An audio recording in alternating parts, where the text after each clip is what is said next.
Poverty and humility lead to heaven.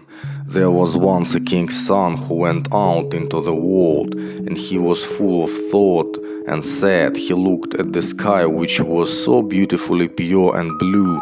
Then he sighed and said, "How well must all be with one up there in heaven." Then he saw a poor gray-haired man who was coming along the road towards him, and he spoke to him and asked, "How can I get to heaven?" The man answered, "By poverty and humility. Put on my ragged clothes, wander about the world for 7 years, and get to know what misery is.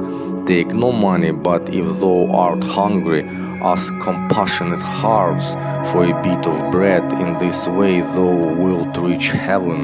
Then the king's son took off his magnificent coat and wore in its place the beggar's garment, went out into the wide world and suffered great misery. He took nothing but a little food, said nothing but prayed to the Lord to take him into his heaven.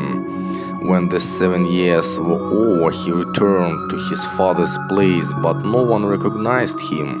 He said to the servants, "Go and tell my parents that I have come back."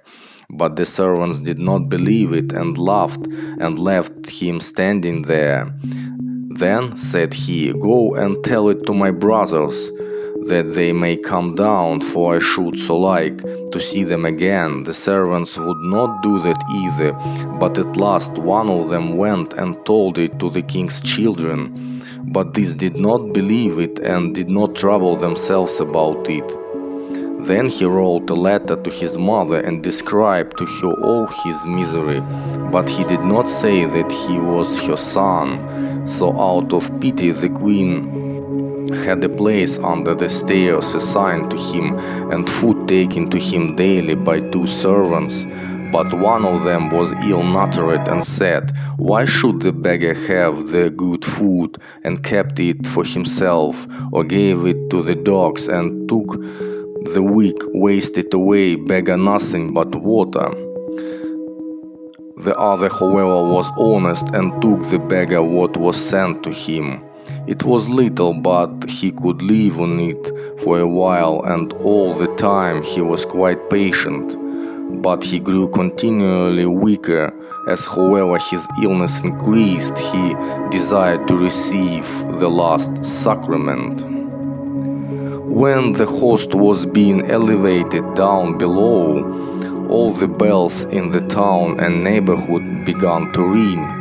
After Mass, the priest went to the poor man under the stairs, and there he lay dead. In one hand he had a rose, in the other a lily, and beside him was a paper in which was written his history. When he was buried, a rose grew on one side of his grave and a lily on the other. I hope you enjoyed this video. Subscribe to my channel.